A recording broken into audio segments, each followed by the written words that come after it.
live. All right, guys. Whew, we made it. Took me an hour and 20 minutes to get everything squared away, but it is okay. I'm going to keep working with this thing till it works with me, baby, but we going to get through this.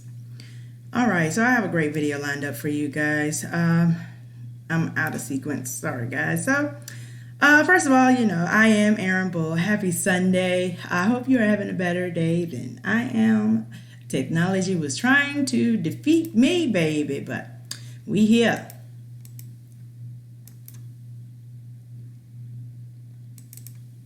I'm just trying to make sure I get everything.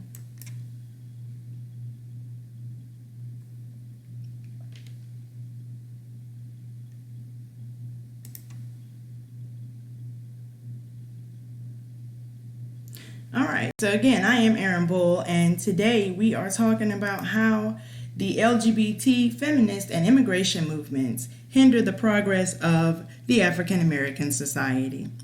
As always, before we get started, please be sure to like, comment, and share this video, and if you have not done so, please be sure to subscribe to the channel so you don't miss out.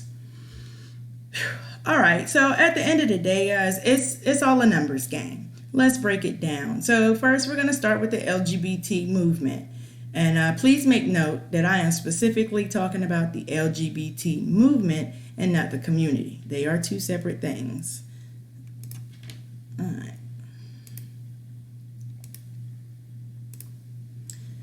So, according to the 2017 U.S. Census, there are approximately 4.5% of the American population that identify as LGBT. There are only 5% of African Americans that identify as LGBT. African Americans comprise 13.4% of the total U.S. population. So 5% of 13.4% equals 0.0067, not even 1%. So what am I saying?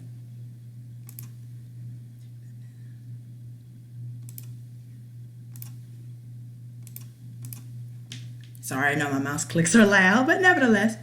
What am I saying? The overall progress of this movement will not benefit you as an African American in this category. If you think the LGBT community will stand behind you when you're Black, think again.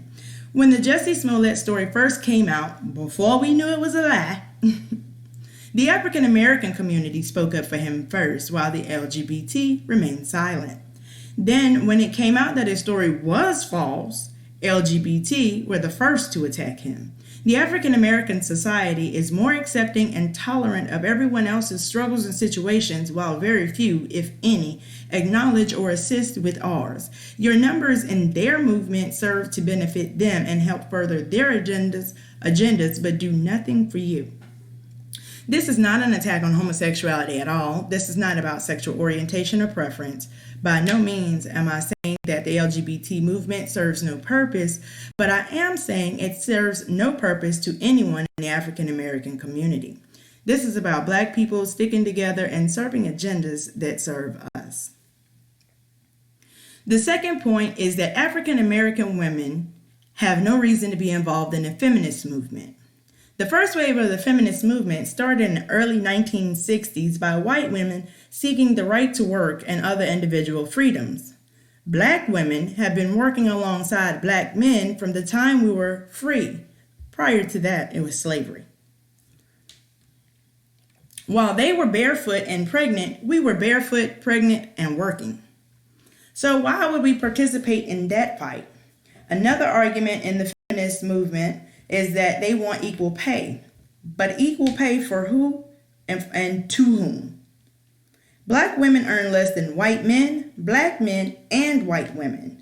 On average, Black women earn about 21% less than white women.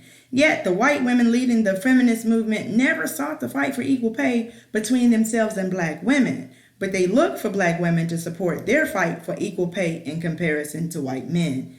This would almost be a double jump for Black women. Furthermore, the Equal Rights Amendment, which was first introduced in 1923, was a constitutional amendment proposed to guarantee equal rights for women. It was passed in 1972 but was never adopted because it failed to meet the 38 state approval required for it to be ratified. Why have these feminists not pushed for the ratification of this amendment if gender equality is the real goal? Could it be because that would include equality for black women too?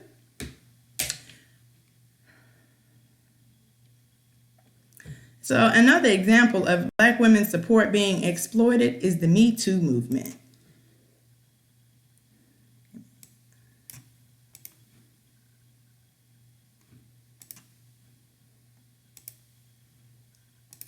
There we go. So this was a movement originally started by a black woman, Tarana Burke. It was created to raise awareness of the pervasiveness of sexual abuse and assault in society. Today, however,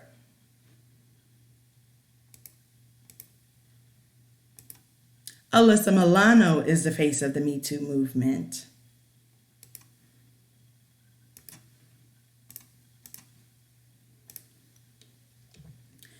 One more movement is about immigration. Essentially, the push is to grant asylum for those primarily Hispanic immigrants illegally entering the country.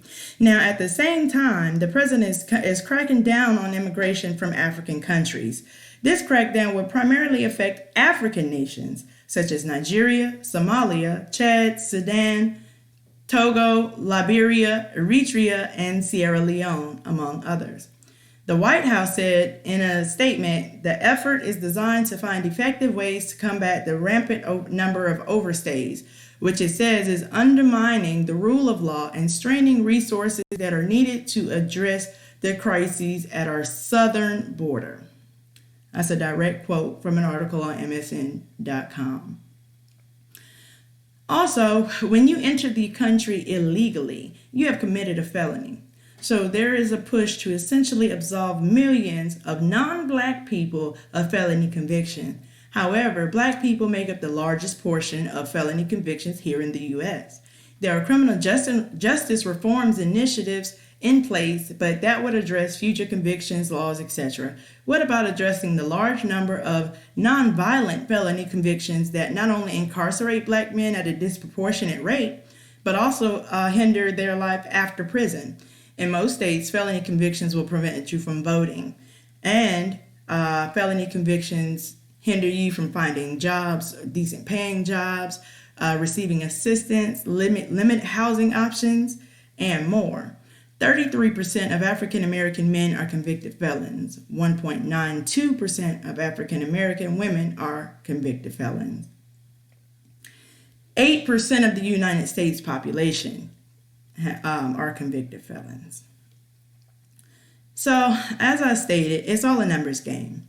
At the end of the day, the agenda is to strengthen their support and weaken ours. I'm not against any other race of people. I'm just in support of my people. There are only two movements that the African Americans should support.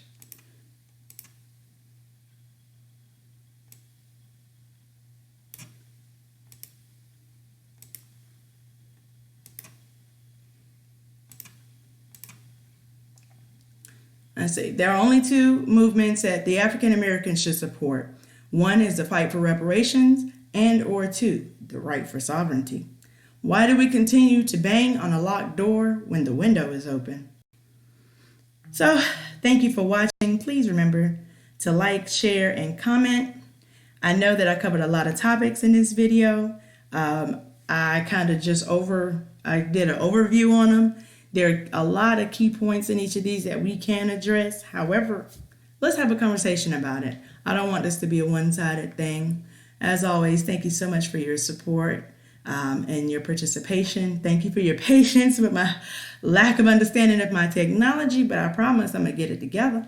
I got y'all. And that will do it for me. I hope you all have a wonderful week, I guess, because the weekend is over. So have a great week, and I look forward to seeing you next Sunday. Let me see if I can get this video to end now.